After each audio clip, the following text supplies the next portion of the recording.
God is literally preparing you for the blessing that you've been praying for. And if you're not careful and understand what is required from you in order for you to get that blessing, you are going to sabotage it.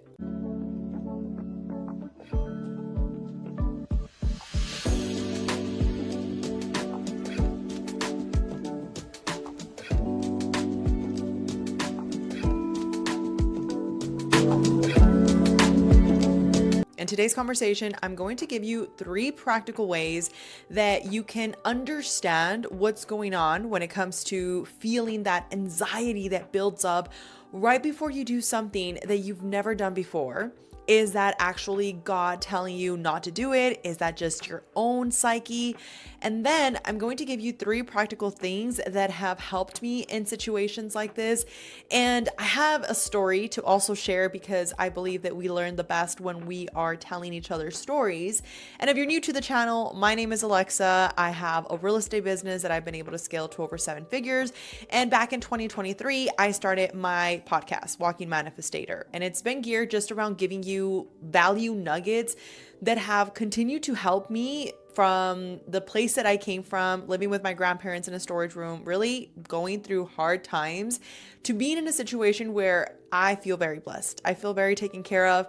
Right now, I'm in a crazy transition where I've been manifesting actually moving to a different part of my hometown, and that is all coming into alignment. And there's been a lot of moments where I felt very anxious.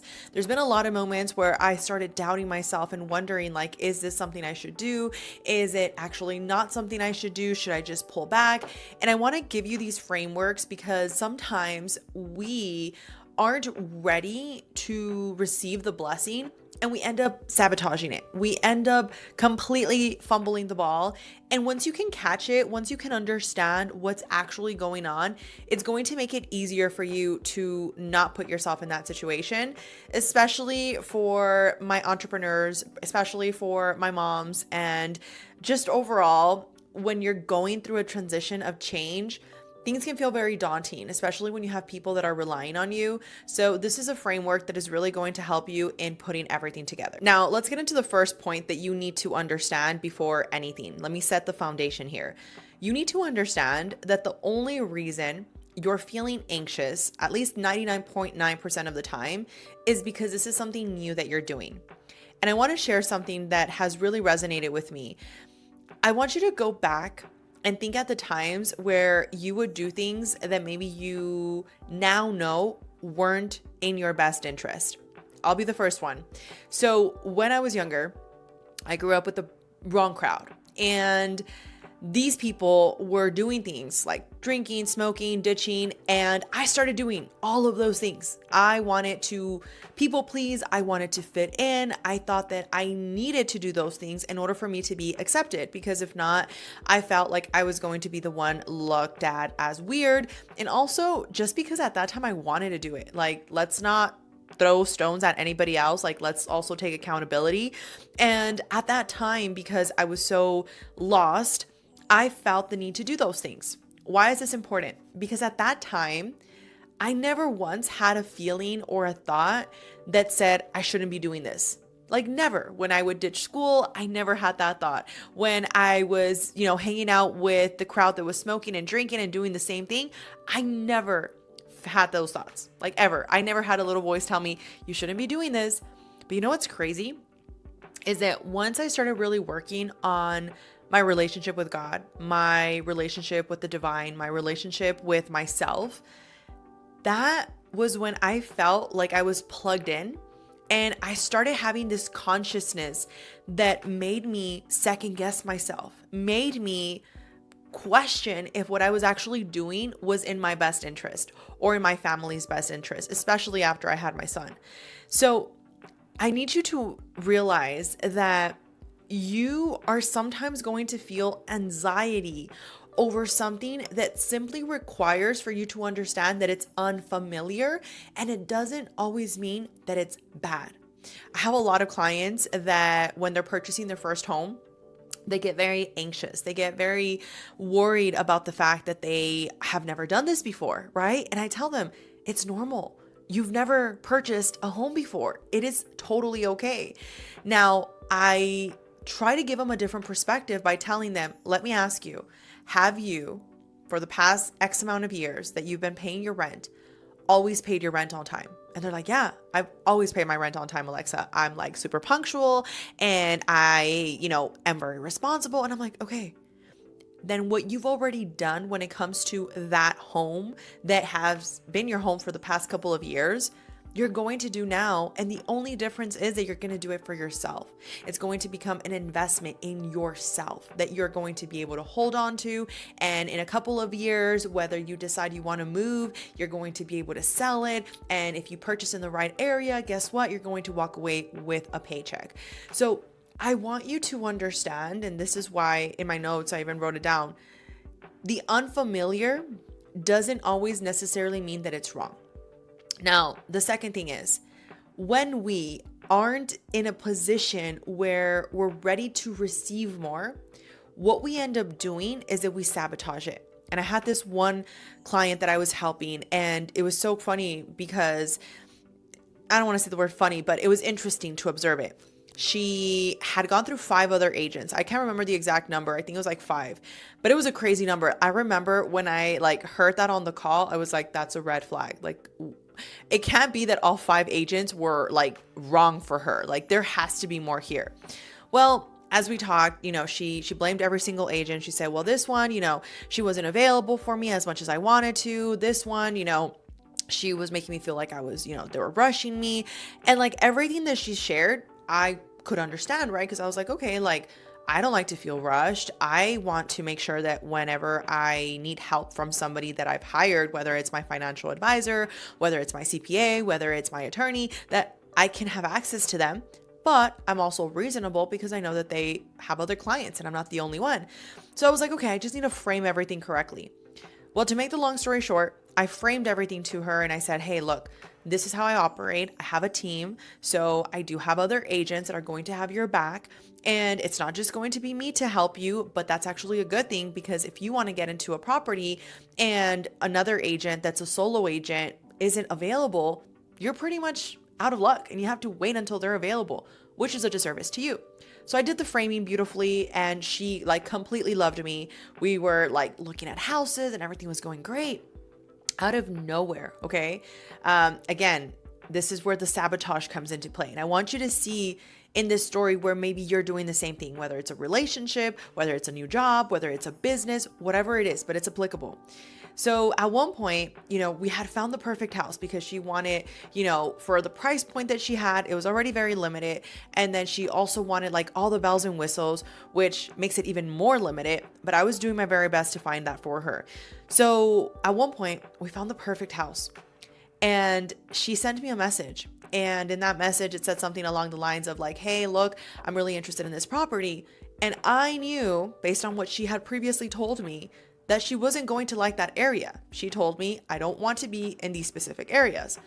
So obviously you're the boss when it comes to, my real estate transactions, just with my clients that I coach now, whenever they're hiring me, it's a very different energy because in this case, I'm your coach. So I'm going to tell you sometimes what you don't want to hear versus in real estate, I need to be honest with you and I need to be upfront with you. But also if you decide that house isn't for you, I'm not going to force you, right? So in this example, she had told me what she was looking for. So I was like, that's not going to work for her. Let me bring it up because based on what you told me, this might not work and you're going to waste your time. But I was still willing to obviously show her the property. So I ended up telling her, hey, this isn't the area that you mentioned you didn't want to be in. Is that okay with you? And she had put that the area was called a certain area, right? I won't get into too much details on that because that's no point in that. But I corrected her, obviously not in an ugly way, but I didn't want her to misinterpret what area that was in. And I was like, hey, actually, it's this area. I wanted to make sure you're okay with that. I got another message and within a matter of 24 hours, the night before, she was sending me messages about how much she appreciates me and how amazing I've been. And within 24 hours, this lady flips and she is like, oh, I cannot work with somebody that isn't going to support me and be there for me. And, that's going to contradict what I'm saying. Thank you for your help, but I just can't do this. I was like, wait, what just happened? Well, I sent the message to my lender. I asked him, like, did I do something wrong? Like, am I like oblivious right now? He's like, no, she's like tripping. She's like legit tripping. Why am I sharing that to you? Because she was sabotaging herself. She was just so afraid of committing because she had told me this before. I've never committed to something. I have never committed to like a long-term relationship either. I've been like renting for the longest time. I like to go on my trips to Japan and to, all these other places. She was afraid. And guess what? If you don't want to buy a house, you don't have to, right? Just don't waste anybody's time, including your own. That's the same thing that sometimes you're doing when it comes to your blessings. You want that relationship, but you get anxiety because it's something that you're not used to and you sabotage it. You get that job opportunity and it's something that you're not used to and you sabotage it. You don't understand, and this is the third point before I get into my frameworks that help me get through this. You need to know how to regulate your nervous system. And your nervous system, the way I like to see it is think about it as a system that is either going to give you the capacity to hold the blessing, the prayer that you've been asking for, or if it's not ready for it, it's going to sabotage it. A lot of the times it can happen with money, right? Like you get $1,000 and you weren't expecting those $1,000. And instead of investing them, you're like, let me just blow it because $1,000 isn't anything anyways. Well, guess what? If you kept saving and putting that into a high yield savings account, your $1,000 could end up being a lot more by year 30 versus you have just spent them and got nothing versus, some outfits that you bought yourself that probably are going to be out of style in a couple of, months. This is where understanding your nervous system is so important. And a tip that I will share with you that always, always, always helps me is taking a deep breath. Like even as I'm doing these videos, I used to really like rush through them. If you look at my first videos, because I didn't want to have any like dead silence. And I just wanted everybody to know like, oh my gosh, she just knows exactly what she's talking about. I've learned that there is a power in the pause. And that pause, it could be a moment where you just like go internally, you breathe as deep as you can, and you exhale as far as you can. And you do that for about 10 times.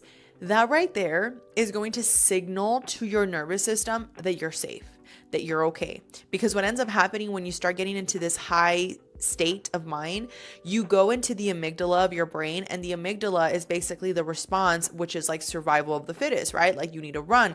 It's the fear protector in you that kicks in that is telling you like you need to run because something just really bad is about to happen, or you're in a situation where it's so unfamiliar that it treats it as if you could kick the bucket. Okay.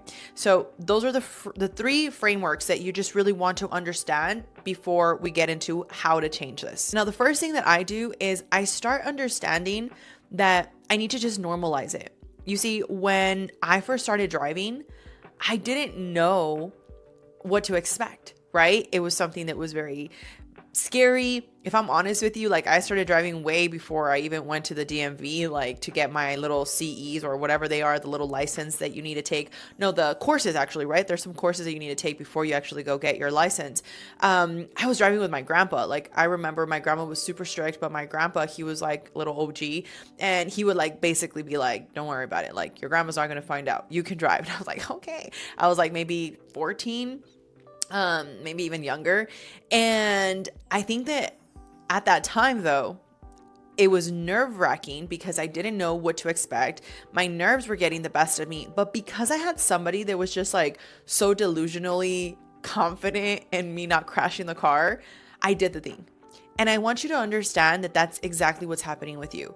When you're getting a new job opportunity and you start overthinking it, you're thinking of this part of your life almost like it's not safe for you, almost like this is something that is so extraordinary that I can't hold or that I can't have. And once you understand that you simply need to start normalizing it, and this is like the second step, you need to continue to take the action steps that are going to allow you to have the capacity to hold it. So obviously you can't just like say, oh, well, I'm going to be like the best speaker of all time and I'm just going to normalize that. But then you're never taking steps to go out there and put yourself in uncomfortable situations. Like right now, my trainer invited me to be part of an event that she's having. do I want to do it? If I'm honest with you, I'm a bit nervous. I'm like, should I really do it? And then like my psyche is like, girl, like that's not even your ideal audience. Your offer needs to still change X, Y, and Z. And then the other part of me is just like, do it. Provide as much value as you can. Those that are willing to see the value that you're providing, amazing. Just be there to serve. Be there to serve. And that's all you really need to focus on. So you take the action steps. That's step number 2. Because if you want to normalize something, it requires for you to continue to do more of that thing, which again, if you're having a lot of anxiety over something because you've never bought a home before, you've never had, a car before, you've never taken that test before, you've never gone out with that type of guy before. These are all things that you need to be okay with doing. And the only way you're going to get okay with doing them is jumping. Take the leap, take the step, and that is going to start conditioning your nervous system to see it as this is our new normal. Last one is my personal favorite, which I'm going to read you a scripture, which is Hebrews 11:1. And it says, "Now, faith is confidence in what we hope for and assurance about what we don't see." What that basically means is faith is having the ability to believe in something that you can't see. And I want you to understand something that has really helped me. When I realized that everything that exists, okay, like literally everything that exists, this, charger, a pen, my microphone, like my necklace, everything, it came from a thought. Somebody in their little world said, we should wear things that look pretty. Somebody in their little mind said we should wear lipstick. Somebody in their mind said we should make a book out of paper. Once you can understand that, then you can understand that everything that you see in your external reality comes from a thought. Everything. Like there is nothing you can argue with me and say like, oh, that was just there. Like, no, because even like the rocks, the stones, the mountains, the sun, God had to think about those things first, and then he created them. If you read the first pages in the Bible. So once you can understand that, then you can see, okay, this feeling that I'm feeling, and I told you I was going to tell you a story. So the whole me moving to a different part of my city is a big step for me. Why? Because there's a lot of things that I need to sacrifice short term in order for me to really get to my long-term goal. And when you start acting from a place of, well, I have everything figured out, and why would I go back? And there's no reason for me to go back to whatever it is, right? Maybe for you, it's like having a season where you buy a car that really you don't want, but you are working toward the car that you really want, or buying a house that you really don't want until you get the house that you actually want, whatever it is for you.